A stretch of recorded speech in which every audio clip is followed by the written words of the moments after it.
अहाँके स्वागत है हमारे यूट्यूब चैनल में। नमस्कार सब मिथिलावासी का।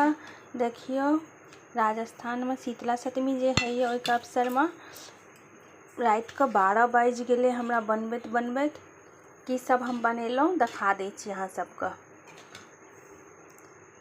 मटर पनीर के सब्जी छी, ई देखियो ई सब पापड़ सब ई सब छन्ने छी, पकौड़ी छन्ने छी। ई दही बड़ा के लिए ई बड़ा हम छान के राख लेलहुँ हाँ, भोर में एकरा मिलाब सेहो अहाँ सबके देखा देब।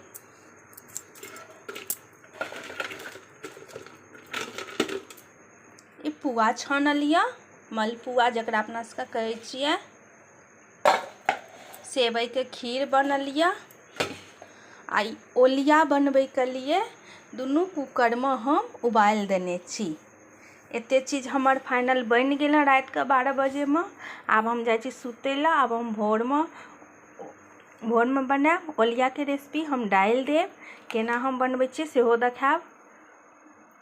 हम एतऽ रहै छी तऽ हमरा बनबै के शौक होइए तऽ हम बनबै छी। हम पूजा नहीं करै छी, एतऽ होइ छै शीतला सप्तमी तऽ, लेकिन हमरा बनबै के शौक है तो हम बना लै छी। और सब आदमी खाइयो ले जाइ छै, कियाकि एतऽ सब बनबै छै।